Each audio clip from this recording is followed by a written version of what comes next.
Hello everyone, I'm Milo and welcome to my town. Today we're in Kamurocho in Yakuza 3 Remastered. One of the things that I thought about when I started this channel was to share some of my experiences in gaming. I haven't really had the chance to share this before, but I am a completionist by passion. Oftentimes when I play some video games, I try to do almost everything that's possible to do in them, trying to reach 100% completion, whatever that might mean. Sometimes I may not go for it if it feels like it's way too taxing of a task, something that I'm not too interested in, or depends on the case. But for certain games or series, I often try to do it at the very least. And if it doesn't seem like something that's impossible, I will see it through the end. The Yakuza series is one that applies to this rule. I began playing the games starting in the chronological order that they happen from Yakuza 0 on November of 2020. I completed that game, which contained a lot of stuff to do, and from that moment I set myself the task or the challenge to get 100% completion on every game of the franchise. What defines 100% usually depends on a case-by-case basis. If I'm playing on Steam and the game has achievements, I try to aim for that. Sometimes games contain within them a natural marker that tracks your percentage completion, so if that's available, I will usually try to go for that as well. It really depends on the game, and sometimes I may choose what aspects I want to consider completion for what I do. But now, let's talk about Yakuza 3 Remastered. Steam being my platform of choice, of course it has some achievements. However, there are actually some other stuff that you can do in-game that aren't tracked by achievements, including an actual 100% completion mark that I aim to go for. Some of the requirements that you need to do for that are needed for the achievements anyways, so it was a bit of another stretch, but I did it anyways. However, there is also another additional component that is only tracked by its own completion mark and nothing else. No achievement needs it, or anything like that. I'm talking about Haruka's requests or Haruka's trust. Haruka is Kiryu's adopted daughter in the game. Usually, in the games there is a feature where you can take her around town and she will request stuff for you to do, like getting certain scores on minigames or just buying her stuff. Usually they're not that bad, but here and then there are a couple of tasks that are hard. In both Yakuza Kiwami 1 and 2, there are actual achievements that ask you to complete all of Haruka's requests. Simple enough, right? However, for Yakuza 3 Remastered, there isn't any sort of achievement. There is only an in-game stat that tracks your ranking progress toward her requests. There is no achievement tied to it. Nothing in the story requires you to do it at any point. It is something completely optional. However, I personally chose to take the challenge and go ahead and do it. It can be hard, but that's precisely why I'm making this video, to share how I got the title of World's Greatest Dad, as I reached the EX rank in Haruka's Trust.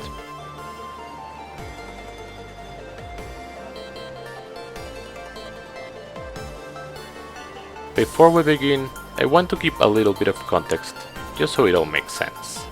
I was first playing Yakuza 3 started in October of 2021. I played through the game, beat the main story, and was steadily progressing completion in Premium Adventure. However, at the end of November, I had to take care of some stuff, and then I launched this channel in 2022, so I was a bit busy taking care of stuff and I couldn't continue my quest. However, I knew I would come back, and so, in February of 2023, I finally took back the task and continued completing Yakuza 3. I was pretty much done with most sub-stories, I was just missing some minigames, and of course Haruka's Trust. I got to work on all of that and proceeded steadily until this point.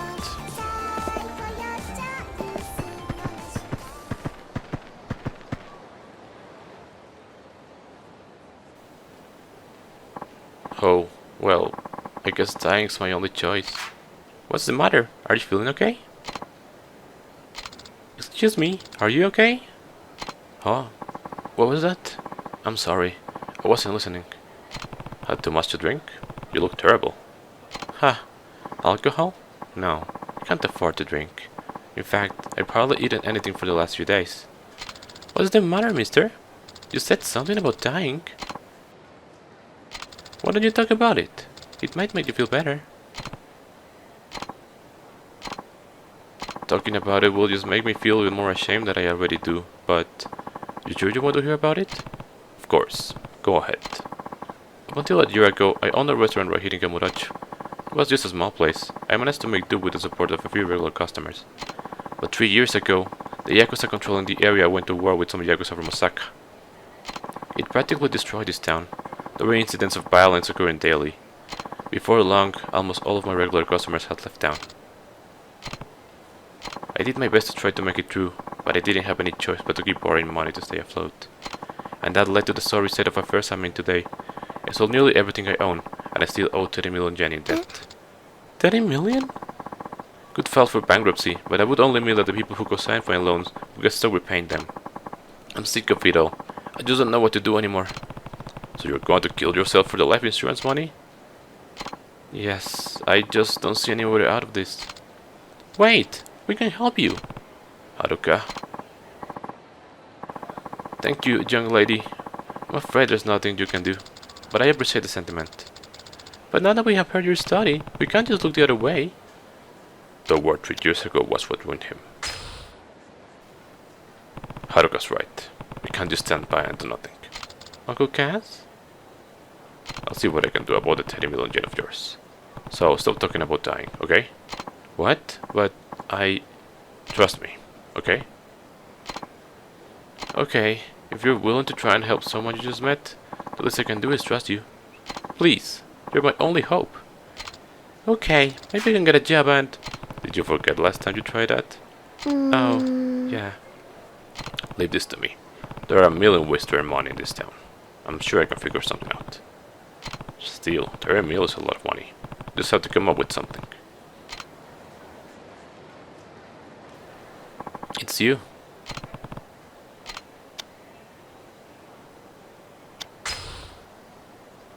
Wait a little longer. I'll figure out some way to get the 30 million yen. Thank you. I'll be waiting.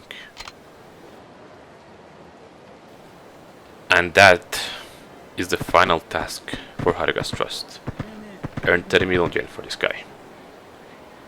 There are many other tasks that go before this, and I'm gonna go over what I did to do them and some tips to help you out. So, sit tight and enjoy the ride.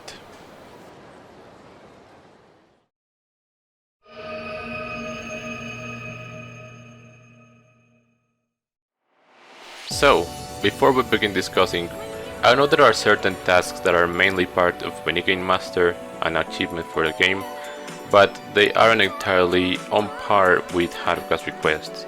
Sometimes Haruka's request even has harder tasks, but not in every case. So if you want to know about minigame master, there are other guides or videos out there. What I'm gonna detail is mainly for Haruka's trust and Haruka's trust only. So, with that said, let me start by categorizing the type of tasks that we need to do. First and nothing, the way that it works in this game is that, unlike the previous two games that had Haruka's requests, where you could pretty much talk to Haruka at any point in the city and she would ask what she wanted to do, here instead you need to approach the several businesses or minigame places, and depending on the ranking of the Haruka's trust that you're in, some activities might be unlocked. I'll leave a link in the description that details all of this. Generally, almost every place has about 2 activities that you need to perform in there. So if you meet the ranking requirements, when you approach the place, Haruka will ask you to do something on it. Just make sure she actually arrives at the door and has an arrow over her head. That's how you know that you can perform the task. If you go inside before she does that, then it won't count. And trust me, in places like fishing, I accidentally completed a request without waiting for her, so make sure you don't do that. Anyway, the first set of requests are the incredibly easy ones that just consist on buying something. I'm just going to not discuss about this, since all it takes is for you to show up and buy whatever she wants. The next group of tasks are the ones that are a little bit more complex, but overall I'd say that's still in the easy section. I've separated them in groups and I'm going to give some overall tips about them. There are 2 different things that you need to get from the UFO Catchers. You need to beat her at bowling a total of 2 times. She usually scores a little bit around 100, 110, but if you follow the tip that I'm gonna give you later on, you'll be able to cross her score pretty easily. For darts in Bantam, you need to get 200 scoring count up and get a low ton. Usually darts are really easy, especially if you're playing on PC with mouse, which is what I did. For the low ton, this consists on getting in between 100 to 150 points in a single round. The number isn't inclusive, so you actually need to land in between the numbers. If you land 3 bullseye shots, you'll go up rate, so I recommend trying to do 2 bullseyes and then whatever else, and you should get it. As long as you do this during your game, then it will count at the end. Next up is the batting center. You need to get 1000 points on the easy game and 1500 on a normal one. For the easy, there is just a single target, so you only need to land 10 shots out of the 20. For the normal, you need to land 11 out of the 20, given that you land the target that appears every 3 shots that you do. You can still get it if you miss this, but you need to land 15 of them. The batting center stages are always set in a specific pattern, and you can kind of figure out a timing to do this. I'll give more detail into this later, but for these early stages it is honestly not that hard. You need to cheer her on in Karaoke 2 times and get a relatively high score. I think the highest score that I asked is around 850, I'm not too sure, but rest assured that the song that she has, I Wanna Change Myself, is one of the easiest in the game actually. It's not like Autometal and Kiwami, trust me, I don't think it's gonna be a really hard time. Next up is the casino games. You need to do the Fukuma Casino for these ones, in the underground purgatory. For Blackjack, you need to win 1000 chips and then 2000 chips in a single game. For Poker, 3000 and then 5000, and for Roulette, 1000 and then 2000. What the game tracks is that the amount of chips that you ended is the number that's required more than the one that you started. So if you enter a game with, say, 2000 chips and you need to earn 2000, you need to back out when you have 4000, or else it won't count. Now for these ones it is relatively easy because the game provides cheat items, so if you use them you should be able to get these amounts pretty easily.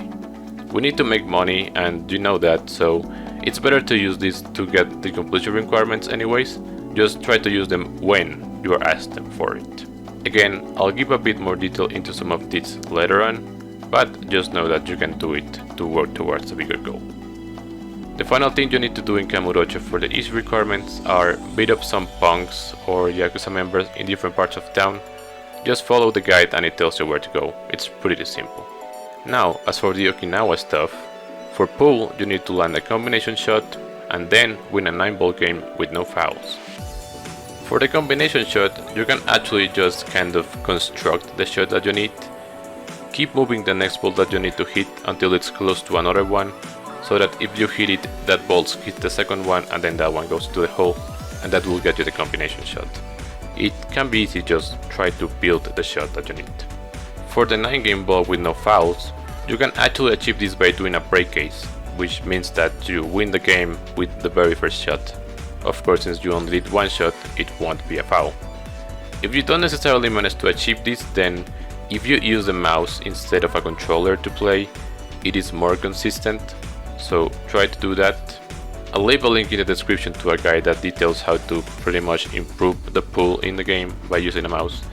If you are in console, then I'm not sure how to help you, but that's just personally how I did it.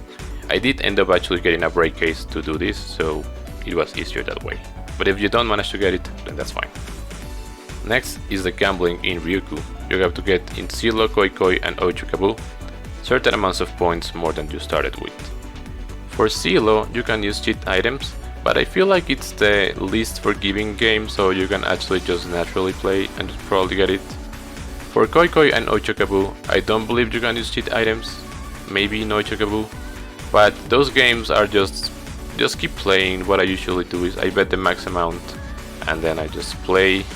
You may lose once, you may win some, just make sure that once you hit the amount of chips that you need to earn as a profit, you back out. That's all that there is to it. Next up is fishing. You need to catch a kurukun and a lirabucha. Thankfully they didn't put a tuna here since it is the harder one. The kurukuns appear from 30 to 100 meters. You can actually just use any regular worm, trying to look for the early sections of the meter, and there may be different fish that appear in there. Just keep trying until you get it. You can get worms or any other basic bait at the fish market. For the Irabucha, it appears from 50 meters to 120 meters. I think you can use streams for them, just try to land in the earlier sections of the area that is enabled for that type of bait. And also there may be different types of fish in this area, but just keep trying until you get it. It is not so terrible, it may be a little bit harder to catch, but it is not that bad. Finally, to wrap up the relatively easy completion things, you have golf, which asks you to score +2 in a competition mode and to score 400 points in the European competition, which as you'll see later is actually laughable. I feel like golf isn't such a hard minigame. I don't really know how to explain, but try to play it, get a glimpse for it. It's all in mastering the timing on getting the shot right. I mean, you do need to get -5 for the minigame master one, so by the time I did the +2 it was already pretty easy for me, so just practice it, I don't feel it's that bad. 400 in European, that one's easier. The way that it works is that the outermost circle is 10 points, then it's like 50, I think 70 and 100 and 150 for the nearest one, and actually if you land up holding one you get 300 points. So you are given 10 shots to get 400, it is honestly pretty easy. Then again, in the harder part of this challenge, I'll explain the strat that I did to get the higher points, so if you just watch that, you'll have no trouble in getting just a measly 400. Anyway, that pretty much wraps up the easier requests that you're gonna be asked. So now, let's go to the real meat and gritty, about the harder requirements.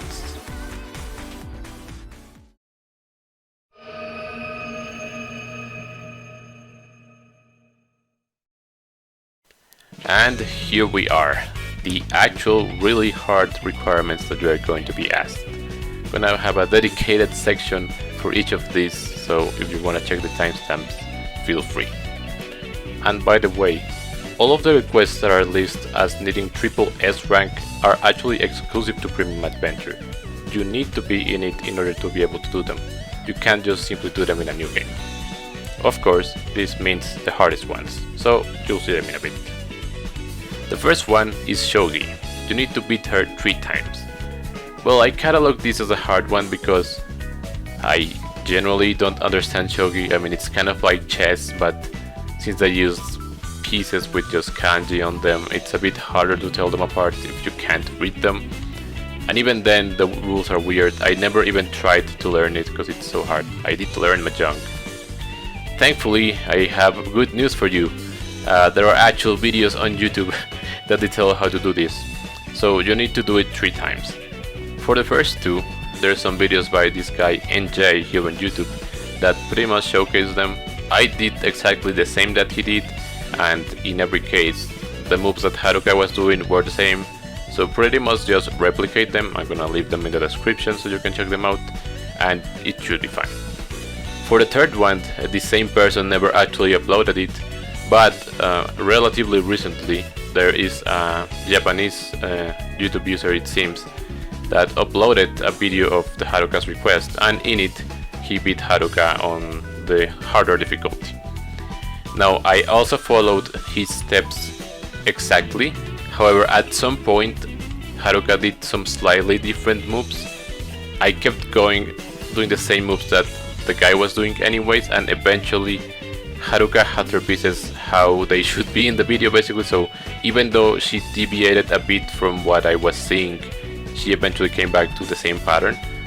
But then nearing the end she actually did stuff differently, so I think the AI may just be a little bit more advanced. However, what I noticed, and it even happens on that video, there's another video that I'll mention later, it seems like after a certain amount of turns Haruka will just simply give up. You won't even get into like a stalemate or check or whatever it's called. She will simply give up. So what I did in that point, I'm gonna put a clip of myself right now. Basically she did something different than the video and I didn't even know how to react. I tried to do random stuff. I think I tried to move the king piece. I don't know if it was a king piece. I tried to move it away from her and she eventually gave up. So the AI may differ a little bit, but my recommendation would be follow the video from the Japanese user that I'm gonna leave in the description, of course. Just follow his steps, and maybe around turn 60, 65, 70, depends on how long you go, she may do something else, then try to like, I don't know, move the pieces away from hers, and she may just give up. I managed to do it first try. As I said, I just did random moves at the end because I don't even know the rules. But maybe if you fail, just try it again. Just try to replicate it. The important thing is to, at the very least, have the baseline that the Japanese video user made. Because if it's not that, then I don't know how to win. Usually for the past Yakuza games, when you needed to win in Shogi, I would use a phone app. So basically, you would need to let Haruka go first, and then in the phone app, get like the highest difficulty of CPU possible. You replicate Haruka's moves and then you do whatever the CPU does. That's how I did it in previous games. So maybe that could work, I don't know. I tried to go for like the more straightforward option, which was just following that video, so feel free to do that if you want. The next hard one is Boxcelios, the arcade game that you can play in the Sega arcade on the theater square. You need to first reach level 25 and then reach level 50. You also require a level 50 for both an achievement and minigame master. The way it works is that you're controlling an aircraft that can shoot a beam to take down some robot enemies. These robot enemies are made up of layers or parts, but they have a glowing part which is their weak spot. If you hit it, then you take them down completely. Ideally, you'd want to hit the weak spot as quick as possible, and in some of the robots it is possible to just get them on the first shot. For others, you may have to destroy some of their layers before you're able to get to them. You have 30 seconds to clear the stages, but for the first 2 seconds of every level, time will be frozen and you are able to act. If you're able to progress within these first 2 seconds, then you save your overall time and you continue moving through the levels. You need to reach level 50 while maintaining your time. Level 50 itself is actually quite hard and can take several seconds for you to actually clear because of how many layers the robot has. But some of the earliest stages, especially the ones that are a bit more easier, where you can position your ship pretty much on the glowing spot before you start shooting, are the ones where you need to optimize and keep as much time as possible from before. I'm putting my gameplay that I recorded just now for this. I actually managed to straight up get to 50. I couldn't clear 50 because of how hard it was, but I think as long as you get to it, you should be fine. This game really requires you to practice it. Practice. Try to get the feel for it. You'll eventually start improving, and there may be a point where you pretty much just got it. When I did this the first time in 2021, I took a little bit of time to learn it, and then once I finally nailed it down, I even got to like stage 70. Then keep in mind that I was for over a year without playing, and when I went back to do it for Haruka's request, it took me like 2-3 tries and I got to level 51. And then the one that you're seeing right now, the footage, I literally recorded it just now, and I am even re-recording this audio because I just got it. I got it in one try. So it's really a matter of practice. It's hard to explain.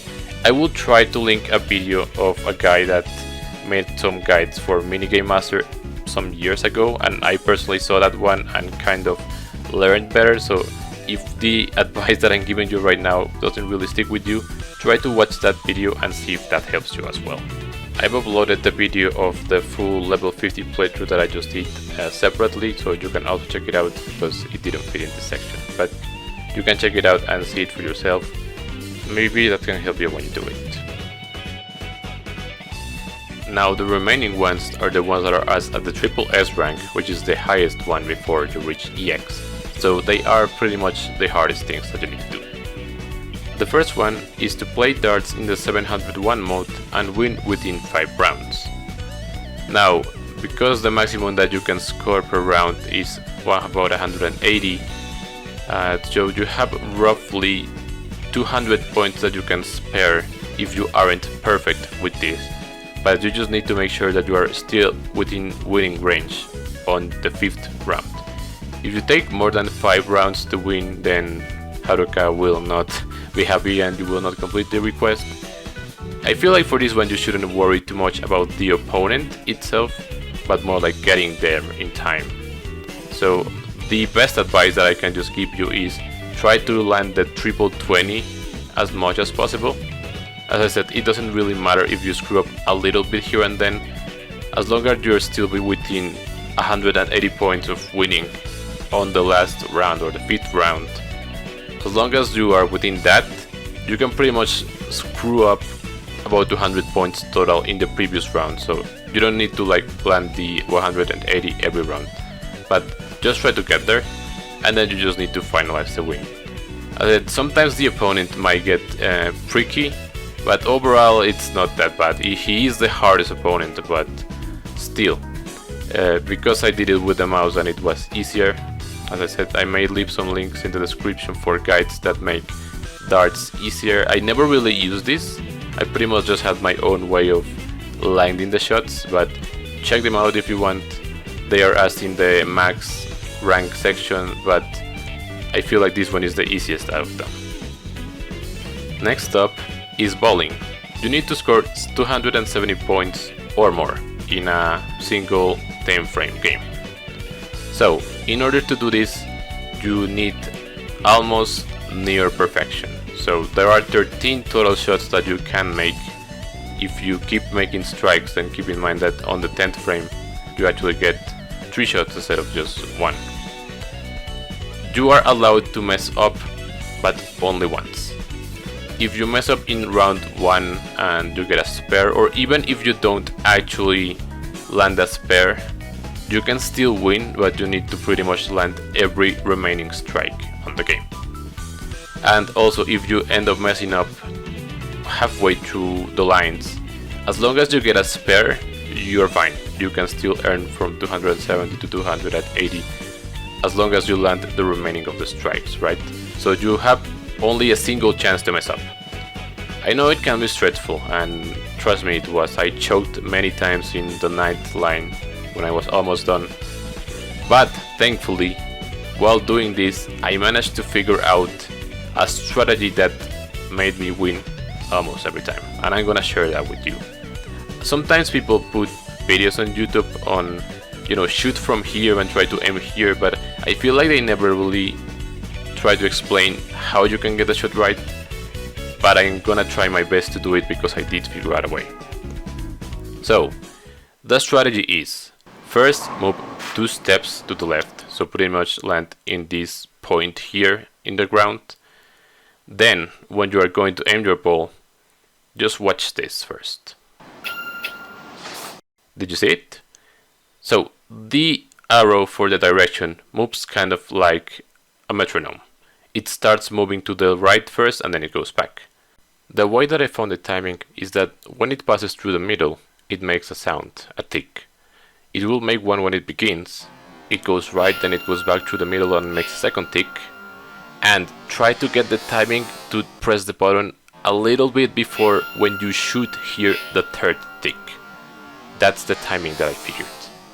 Here it is again. So try to get that. As I said, it's roughly a bit before when you should hear the 3rd tick, so you should use the first 2 to figure out the rhythm, and then you hit it. And if you manage to land this timing, most of the times you should be looking at one of 2 possible shots. The first one, which is the one that I prefer the most, is gonna be this one, just a little bit to the left on the centermost pin. Or the other one that I go mostly is this one between these 2 pins. When I was trying to aim for this timing, for this rhythm, I almost always landed one of these 2.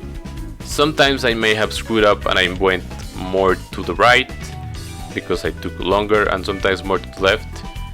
So there are ways, and if you keep playing a lot of the bowling to try to do this, you may figure out ways to fix those shots just out of intuition. But for this specific strategy, I'm gonna ask you to try and as accurately land either of these 2 types of shots. And now I'm gonna show you how you can actually land the strikes with them.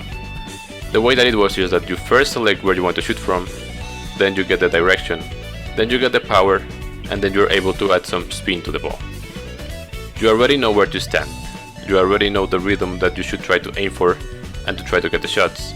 And once you're there, give yourself some time to adjust yourself while the power meter is going, to know what you need to do, and then it comes the spin. And this is what you need to do if you get either of these shots.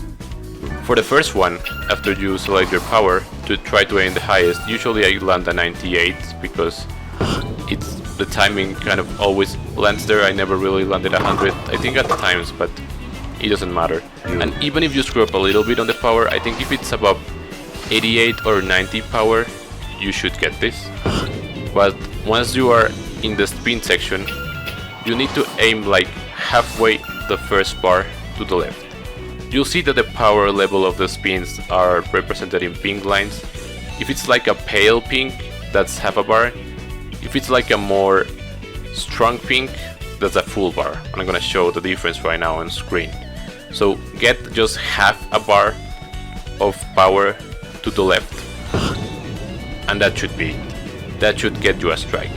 Something that I did notice in this game, a lot of people say that the physics are wonky, and it is true, but I also found that most of the times they are really consistent. Like, I can guarantee you 90% of the times if you land this shot, it will be a strike. Somehow the pins will magically align and it will be a strike.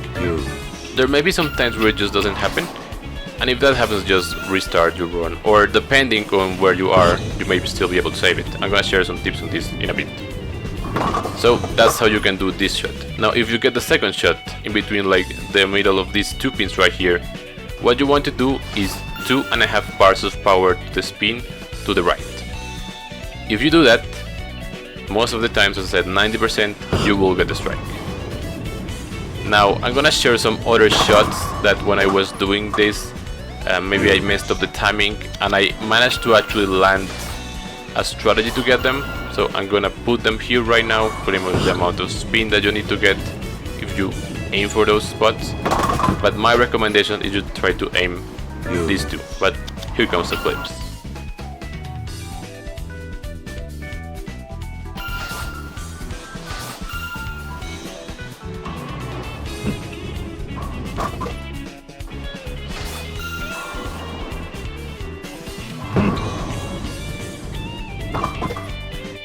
Anyway, maybe you'll find those useful if you end up going more to the right, but that is pretty much it. Now, as I said, you have the right to screw up once. What I did is I found this bowling score website. What I did was I filled out the entire thing with 10s, so that's the perfect game. And what I would do when I was doing my attempts is, if at any point you screw up, just plunge the numbers, see if you can still recover. Say if you got like 7, and then try to calculate you're gonna do a spare, and then you're gonna hit the remaining 1 strikes. Calculate if by doing that you would still be able to get over the 270. If you don't, then stop, don't bother, restart the attempt, get back out and just try it again. If there's still a chance, then keep going, because you may just get it.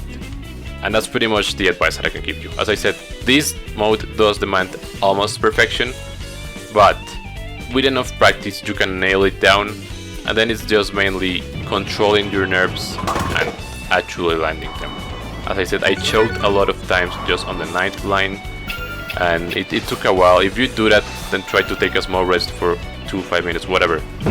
Try to relax yourself a little bit so that you're not as stressful as you would be because you're almost going to complete it, and then just keep nailing them. And with enough practice you can get it.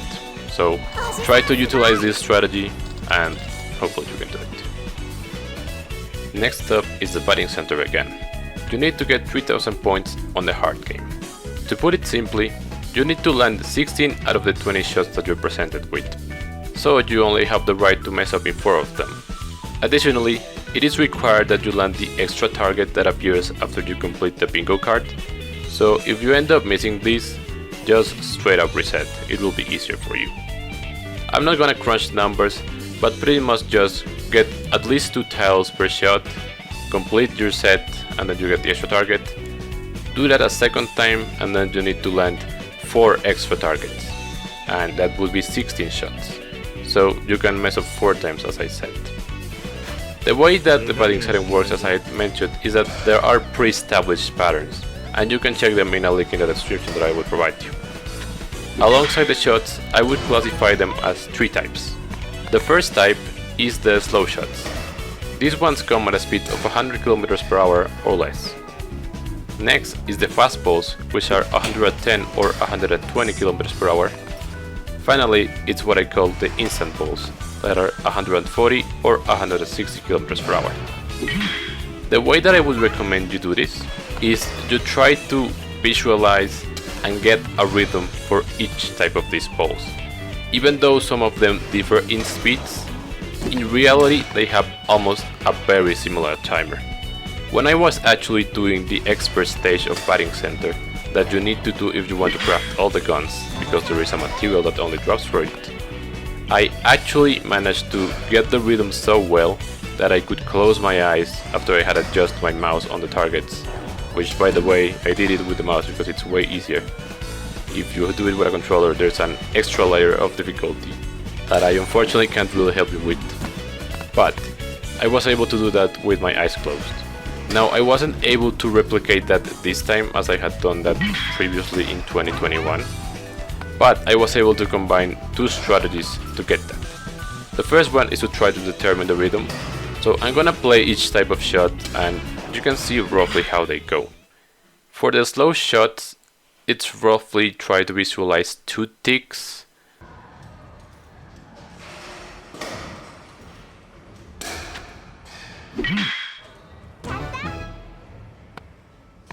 For the fast shot, like kind of 1 tick is about 1 second.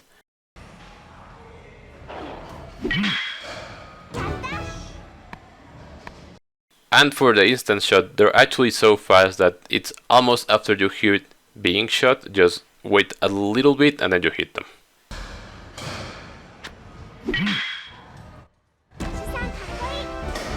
So, as I said, you should try to find your personal rhythm to be able to tell this. However, there is an additional cue, and this one pretty much applies to any of the Yakuza games. Whenever you are actually in the timing window where you would hit the ball and it would be the perfect shot, Kiryu's arm will tense up.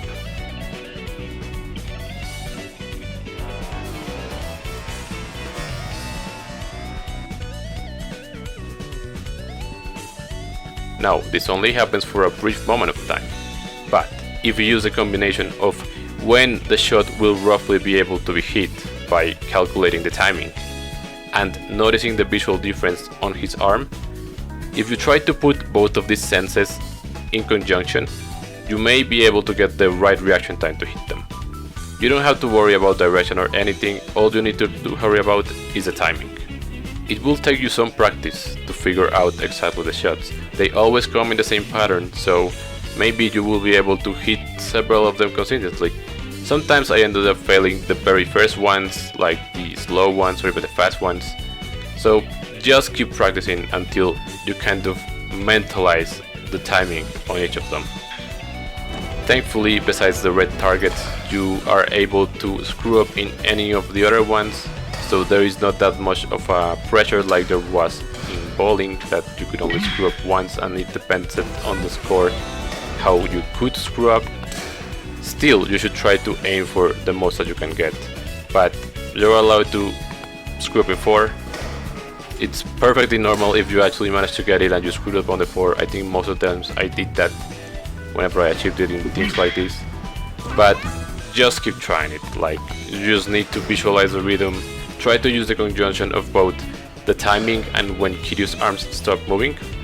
Sometimes I feel like there's a more generous window for you to press it, but you just need to keep practicing and visualize the pattern that it comes.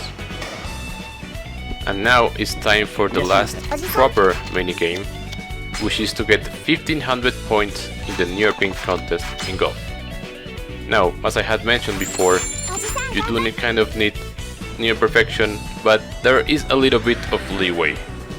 The way you do this is that by landing on the very last circle of the pin, you get 150 points. You have 10 shots to do it, so pretty much you need to land there 10 out of the 10 times. However, if you manage to land a hole-in-one, that is actually 300 points. So if you land one of these, it allows you to make some mistakes in the run and still get it. Like if you miss out on the centermost circle and you get the previous one, that is just 100 points. But if you got a hole-in-one, you actually have an extra 150 that you can compensate for those. So at that point you will have the 50 extra that you missed by landing on 100, and you still have 100 extra in case something goes wrong alongside the run. Either way, if you don't land a 100, say you land a 70 or even a 50 during one of your shots, there is still a chance that you may land a hole in one, so I wouldn't say reset right away, just keep going, see if you can do it. Now onto the important part, which is how do you actually manage to land the shot perfectly every time? Well, for this I have to thank Georgie Potato Face, as I found a video of his that he details the entirety of Haruka's request. Great work, by the way, I'll be linking it in the description just like the other stuff. And I watched his video. He doesn't actually explain what he's doing, but while watching it I managed to replicate it, and it's pretty much a perfect strat to manage to land your shots where you want them. So I'm gonna show you right now how it is. First and nothing, there's something that I didn't know and I only learned when I was doing this. You can press a button, in my case it was Y, to kind of change your type of shot. I don't know if it's like the power, and you get like other types of clubs by doing this. And as I said, I did the rest of the golf requirements without even knowing you could do this, but you need to press that and then you need to go to the club that says 105 yards. Pretty much have the one that matches this one on screen, 3i 105 yards, power 1 out of 2 or whatever that means. Once you have that club, that's all you need. The hole is always the same one, and what you want to do is you want to aim near the hole, take the wind into consideration. If there is wind going ahead, you move your spin 2 times to the back.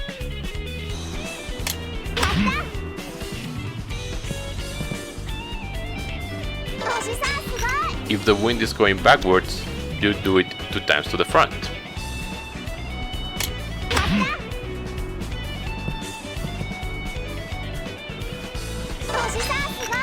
And if there's kind of neutral wind, you still do it 2 times to the back, because if you land the shot neutral, it will actually bounce and go farther. It's with this strat only that I was able to land this, so don't move it to the side. I tried maybe sometimes, but I just went with the up and down and it worked. And don't go one less or one more, even if you're trying to compensate. Just trust me on this, move it either to up or down, and that's it, depending on the situation. Now, as for where to aim, what I personally did was I visualized the minimap. You have the little blue dot in comparison to the hole, and try to play with the wind a little bit. Like if it's straight ahead, then try to have it in the same line. If it's a bit to the sides, then try to calculate it so that the shot would probably make the wind move the ball towards the hole, because that's how you're going to be getting closer to the actual hole, and you may actually land a hole in one if you do this. And as I said, if you actually manage to do it, it makes things easier. If not, then just with this shot, like the club that you're using and the way that you set up the shots, you're almost always going to be landing in that 150 area. Sometimes you land in the very edge, and I don't know if the game just is a little bit generous, so when you're in the very edge it gives you the 150 points anyway, but I found that happens sometimes. And well, you need to land in that area 10 out of 10 times, right? But since it's not so big but still a relatively big area where it needs to land, it doesn't need to be really perfect. And with this strat, trust me, you're gonna land there almost every time. Then you need to take the wind into consideration.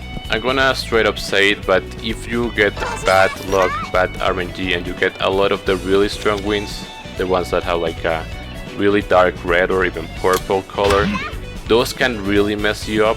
I would try to like play around them, but oftentimes they would just completely mess me up and they would maybe fall out of the area or something like that, so I would just reset after those if that happened.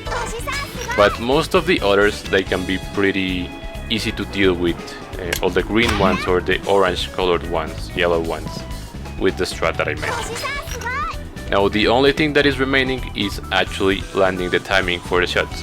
I feel like landing this timing is easy. You need to just press the button once, keep holding it until it reaches the top of the gauge. At that point you need to release it, and then you press the button again when it reaches the bar where it began.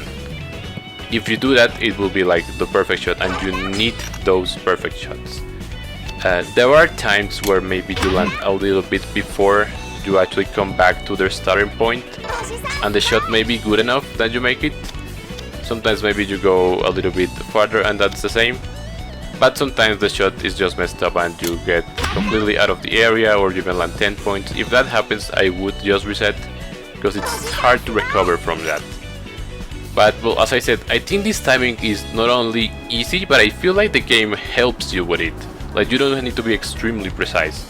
Still, I really found this one easy to replicate, so just watch it here. I'm gonna put it on the clip.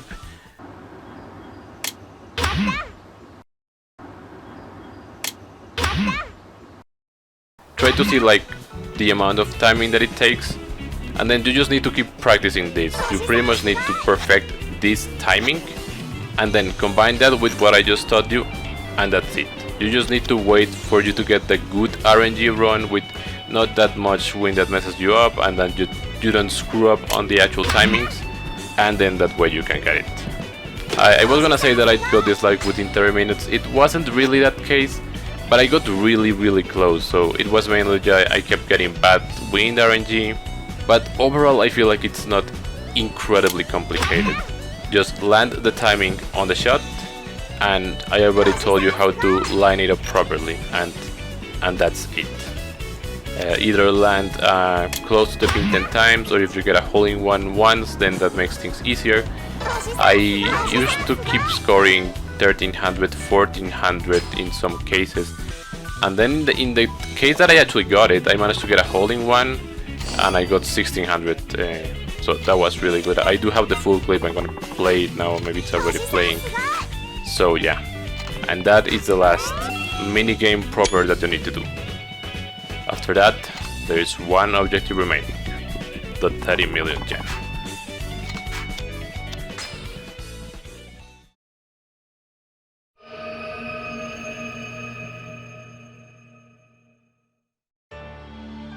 So 30 million yen is no small amount, and ways to make it, well, there are some are better than others. Let's go over the basics. How do you make money in this game? Well, street fights are one option, but overall they're not optimal. I had a strategy where I had some accessories, which were the lucky bracelet and the lucky binding. I think at least one of those you get out of Babutsu no Miya, so you need to do the completion requirements for the game. I think if you have these enemies are supposed to give you better monetary rewards, but sometimes they may just give you the useless crafting items that sell for very low, or just low amounts. Sometimes they may give you 30,000, 50,000, or even gold plates that sell for 100,000 yen, but overall it's not consistent. Still, if you want to run around with a golden pistol to take down enemies, then do it. It could be an option to get you some extra yen. The next option are the extra minigames that you can do when you beat the game. I believe they were original DLC for the original release of the game, but here you just get them as a post-game content. The one you should really look into is the All-Star Tag Tournament, which puts you and Majima against pairs of bosses throughout the game. There is a singles tournament, but it actually pays less, so this one's better. Now, the enemies can be varied. They are predetermined groups, but you get them in random orders. Some of them can be easier since they have less health and maybe have easier patterns to read. Some of them can be a bit more annoying, like Lao Long for instance. Thankfully, usually one enemy will only focus you and the other will focus Majima, so if you do that you can take out one, and then when only one enemy remains it will always focus you, so Majima can actually do some damage and the enemy will barely look at him. I tried some rounds of this and I averaged at beating it at about 10 minutes. Now, depending on how well you do, will you get paid. If you take a lot of damage but still manage to succeed in all 3 fights, you will get around 500,000 yen. If you do relatively good, don't take much damage and do it with relative simplicity, you get around 750,000 yen, more or less. So let's just keep this as a baseline that you can make about 700k every 10 minutes or so. Then again, it depends on how you play and if you actually struggle or not against the enemies that you are paired against. There are many different things. I kept getting some of the similar ones like Riki and Mikio and Yuya and the guy from Stardust who I forgot the name. but it depends on like the multiplier of the actions that you do. That's something that has to do with the Colosseum. So this is one option that you can do for grinding that money, but keep in mind that it will require your full concentration and playing skillfully to win these fights. Now, my preferred method, the one that I actually went with, is gambling. The thing with gambling is that it requires a lot of patience and luck. Now, I had mentioned before that there were some cheap items that you could use, and yes, you should definitely use them to ease the amount that you need to get. You should try to get most of them, but there are some that are the most useful, which are the roulette ones. Straight up, roulette is the best way for you to make a lot of money in chips. You are allowed to bet a maximum of 1,000 chips in a roulette round, and if you bet on a single number, all those 1,000s, you get 36 times that. So, 36,000 chips. Now, the best item that you can buy with casino chips, or even gambling tax, is the platinum plates. They cost 1,500 of either gambling currency, and they sell by 150,000 yen. So going back to roulette, winning with a single number that wins in roulette will net you 24 platinum plates, which gives you 3.6 million yen. So you should probably take advantage of it. There are a couple of jewels that are used to cheat in roulette. There are the zero jewels and the black and red jewels. The zero jewels make it so that the roulette will only land in 0 or double zero, whereas the red and black jewels make it that it only lands in numbers with these colors. The best ones are the zero jewels. You get one from Babutsu no Miya just for beating the game, and the other one is given to you by Rikia by showing him around town. Before you use any cheating item, you want to save first in case something goes wrong and you have to reload. With the zero jewel, it's just a matter of using it and bet in one out of the two numbers.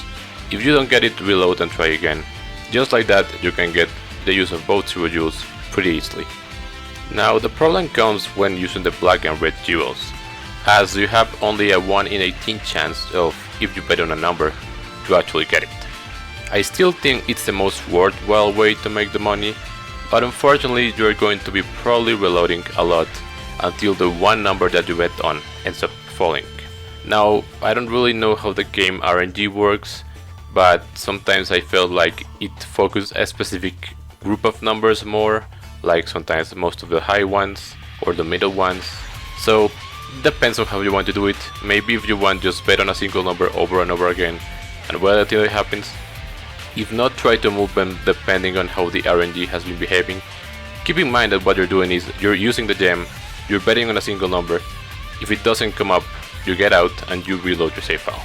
I did this for about 2 hours until I got it for the first time for a black jewel, and yes, it can be frustrating. That's why I said that you need a lot of patience for this, but it was that or to be grinding out the Colosseum, so I personally chose the former. All in all, throughout the game there are 2 zero jewels, 2 black jewels and 3 red jewels. They are given in different circumstances, so I'll put on screen how you can get each of them. If you were to only use these 7 cheating items for roulette until you land the jackpot on all of them, you will get a total of 25.2 million. So just 5 million left from your objective. I'm not entirely sure how many yen you may end the playthrough with, but I had around 5, and by the time that I actually began the money grind, I actually had 9 due to different activities that I had done. So if I had done this, I would have had enough just with these ones. Well, that's just an option. Personally, I believe I used both my zero jewels. I think I had used my black jewel before and landed on the jackpot, and then I used another one during this process. So I used 4 of them. There are other ways to gamble and make some money, so I'll describe them right now. The next easy one is Blackjack. There are 2 Blackjack amulets in the game that will give you up to 5 Blackjacks to make you win instantly when you use them. So what I recommend is go to the high stakes table, activate the cheating item, and then play 5 rounds where you bet the max amount and you will get an instant blackjack on each of your hands. Once the 5 turns are up, I recommend you just leap, because you don't know what's going to happen afterwards and you may just go into the negatives. If you do this, you gain like 10,000 chips, per item, so that would be 20,000 chips. Now keep in mind that you do need to do some of the earlier Haruka's requests, so it may be possible that you have already used them, but it will contribute to the progress anyways, so that's fine. You need to get the money anyways, so just use them at the point that you find it useful. Blackjack also has another cheating item called the Bust Amulet, but this one is more inconsistent, and I personally was never able to use the two that you are provided successfully because I kept getting screwed over and I just wanted the max amount. The Bust Amulet will simply make it more likely that the dealer busts, but if the dealer still lands something that is within the range that is acceptable, like 17 or something, or even if you yourself bust, you will lose, so there is way more luck involved in using this one. If you have the patience, that you can also go for it. I personally just got so annoyed that I kept messing up what seemed like a simple task, so I didn't end up successfully using them, but you can do that too. The final thing in the casino is poker. Now you have an item called the Royal Joker, which allows you to get a good hand on whatever cards are going to come next. But the thing is, you should play this one strategically. You probably shouldn't use it if the first two cards that you're given can't actually become anything. Try to get like the same faces or two that are in a row or something like that. Maybe set up for a flush or a royal flush, something like that. If it's not good, then I do not recommend you use it. Then if you do get a good setup that you can start with, using the item will guarantee you to give you cards that will help you build a strategy for it. So what you need to do next is pretty much just keep racing every single time. The problem here is that you need to deal with the opponent's AI or RNG. If you have opponents that keep betting, then that's great because the pile is going to become bigger, and if you win in the end, which you will likely, well, there's still a chance that the opponent wins, but you will likely win if you use a Royal Joker. The bigger the pile of money, then the more profit you will get. Sometimes some of the opponents end up folding or they don't even raise that much, so I would recommend that when you use a Royal Joker, keep in mind, save and reload if it goes wrong. If you don't earn like 5,000 or 6,000 out of the pile, try to redo it if you want. Try to look for that hand where you are going to get a lot of the bet back, and it's a big amount. Then again, you may have used them in the completion reward from before for Haruka, and that is perfectly fine, so don't worry about it. That is it for the casino games.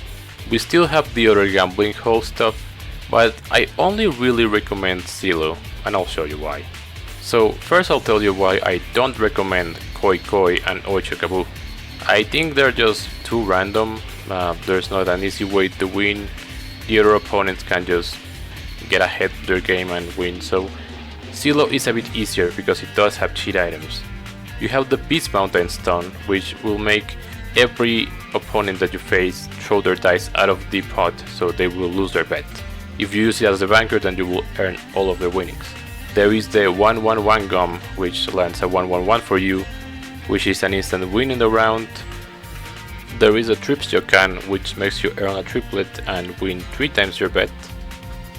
And finally, there is the 123 Gum, which makes all of your opponents land a 123, which means an instant loss. I would probably recommend that anytime you do this, you use them as a banker. You can only use a cheat item once per round, so once you use it, you should probably quit the minigame and then go back in after you've saved your progress. Now, I recommend you do this in the Ryukyu one. I found a trick. The thing is, first you can only bet small amounts of tax, but if you keep entering the game and immediately leaving it, you will increase the play count, and after around 20 plays, you will get the max amount of betting possible, which is 1,000 tax. Do this before you do any betting.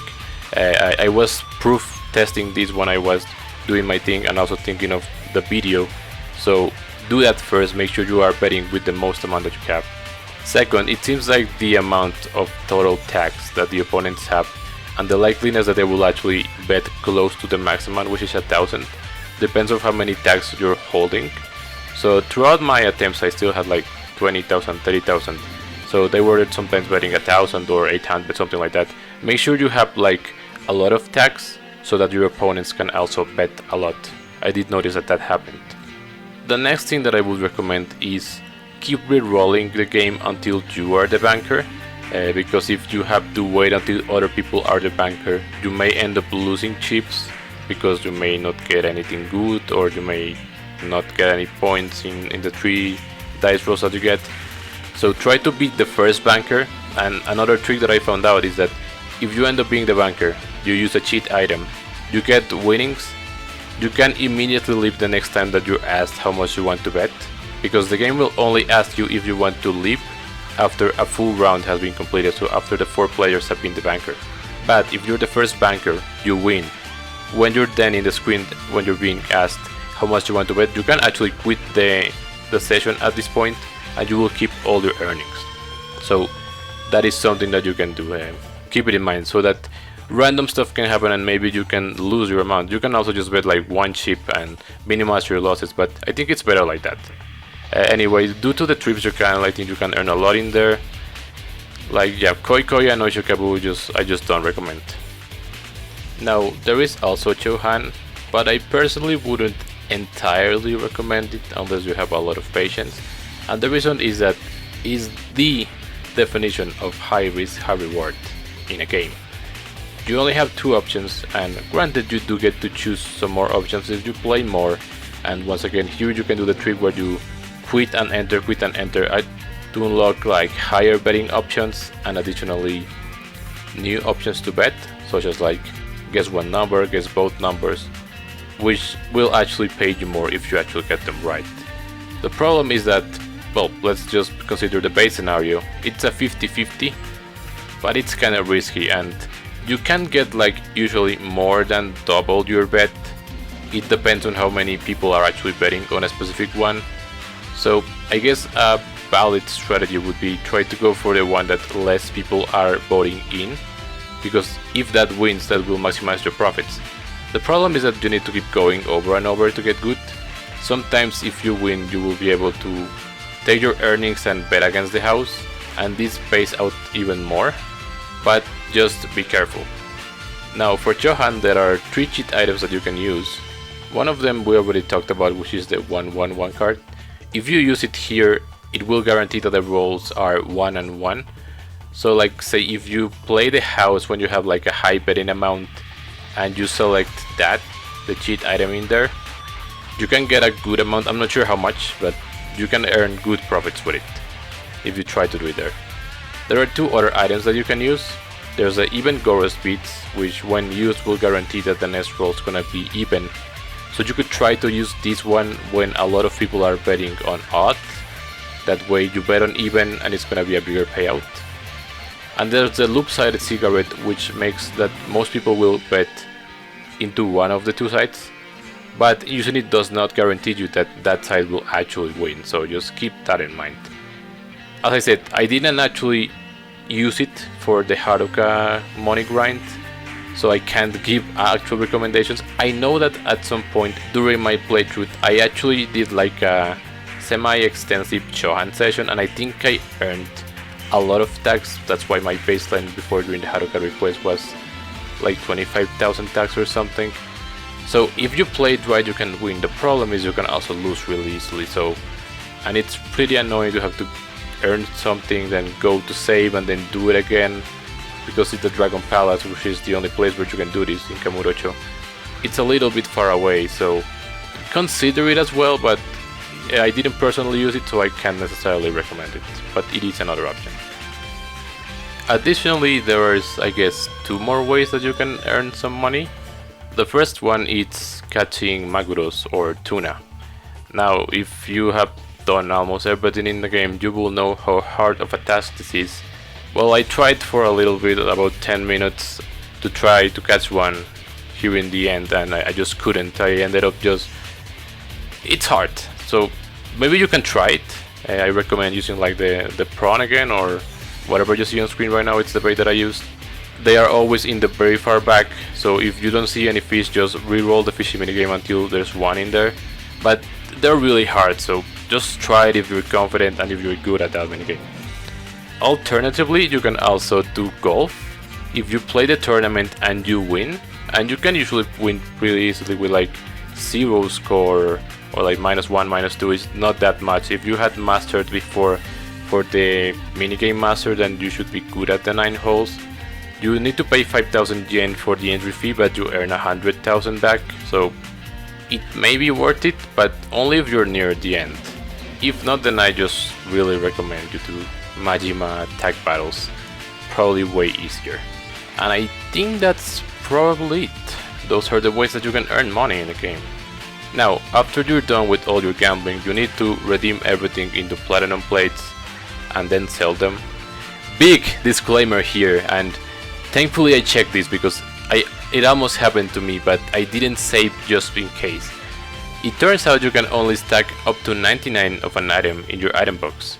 If you put more than that, it just gets deleted. So when you're redeeming, especially from the casino, because that's probably when you're going to be earning the most chips in, make sure that if you put your platinum plates in the item box, because you need to sell them afterwards at the pawn store, don't put more than 99 in there. I put like 90 to be sure, because if you put more, they're just gonna get deleted. Like I straight up, I recorded it. I redeemed all my platinum plates from the Ryukyu Gamgling hall and then the Fukuma Casino. And when I went to sell them, I was missing some, because I was supposed to have over 100. I don't remember exactly how many. I'll put it on screen right now. But I only had 99 in my box because they had gotten deleted. So just make sure of that so that it doesn't happen to you. Thankfully it didn't happen to me. I had not saved because I thought something like that may happen, and thankfully that I didn't save, because I would have lost my mind if I had already done all that money and I would have lost it.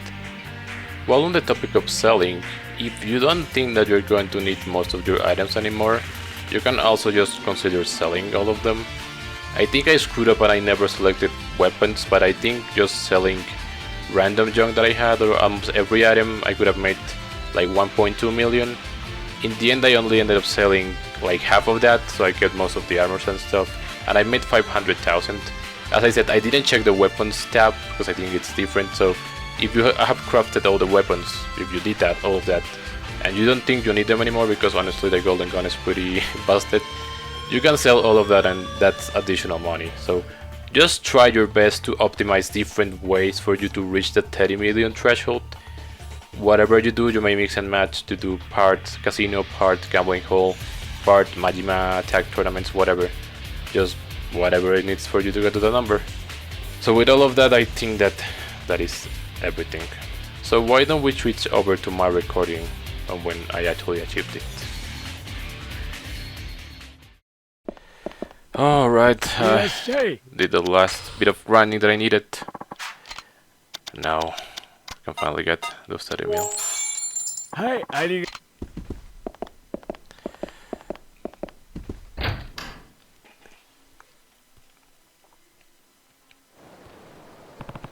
I got 3 million yen now. I should go see that man in Shindo's Park with Haruka. About time.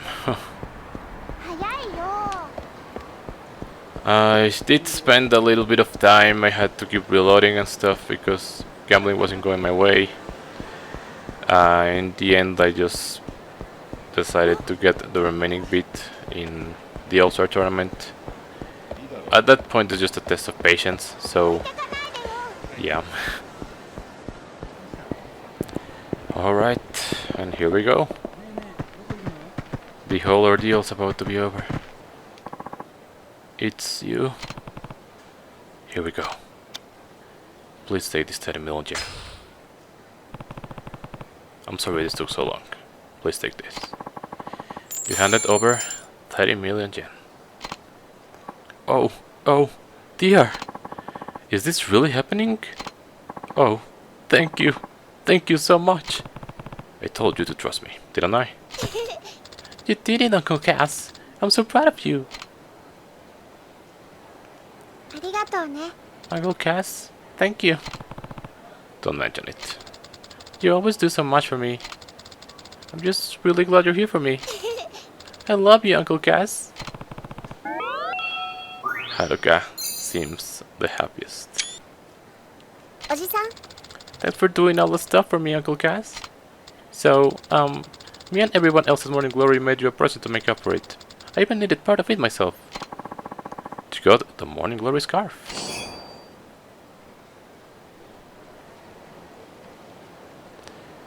And I do believe that's it. The kids put a lot of effort into this scarf. I honestly don't know if it's good or anything.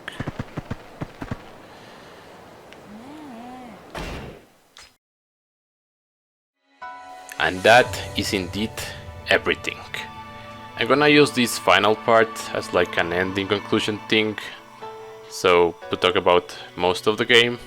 I had finished most of the video up until this point a couple of days before when I'm recording this clip, but I was missing my Legend difficulty run. I just got done doing it, so I can finally proudly say that I completed and did absolutely everything in Yakuza 3 Remastered. What does that exactly mean? Well, let me tell you. I did all the sub-stories, and I didn't just do them, but I got the best possible ending or ranking on them.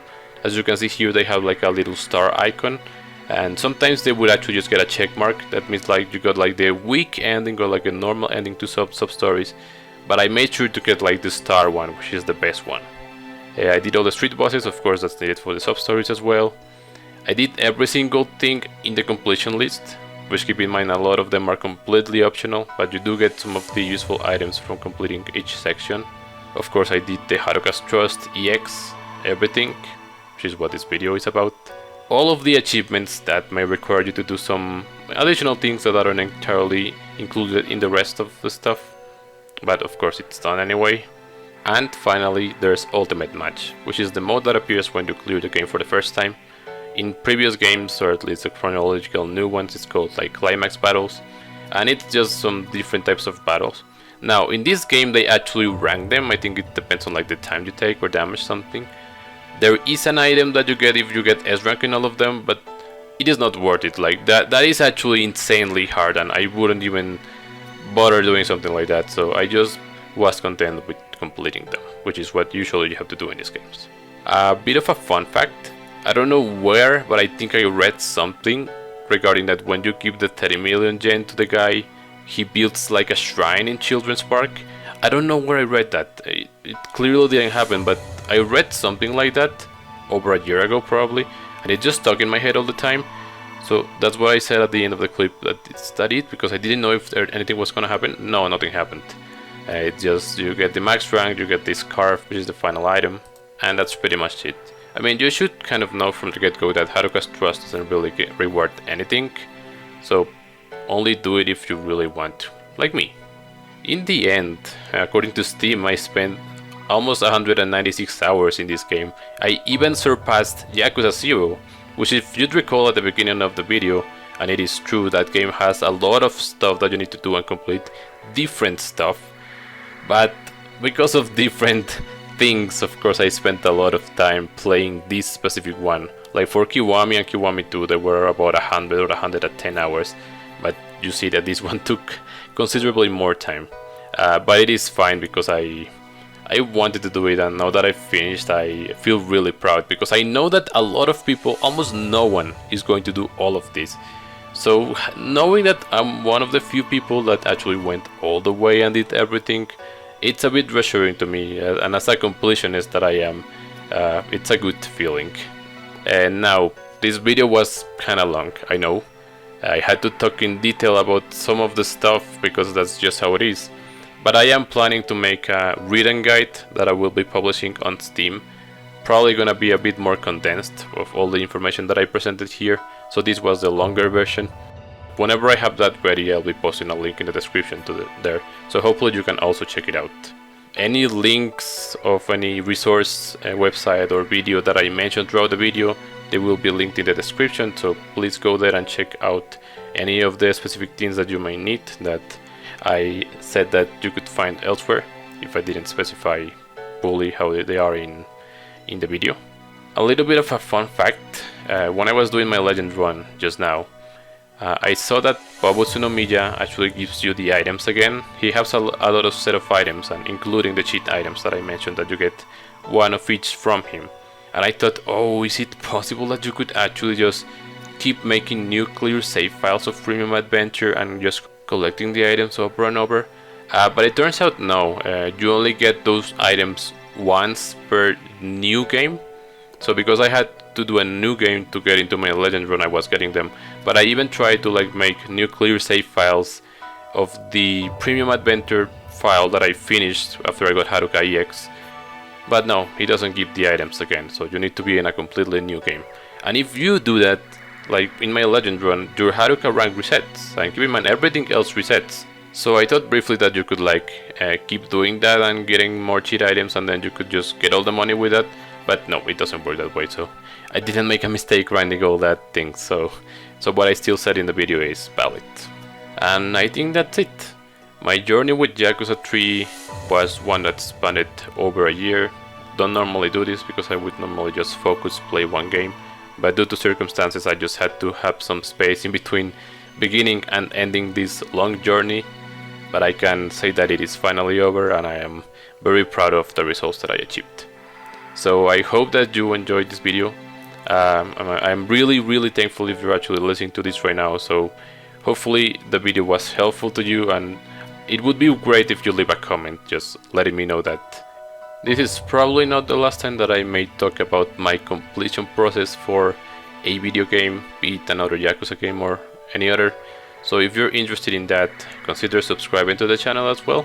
But for now, I think that's it. This long journey has finally come to a close. Don't forget, you'll always be welcome in my town.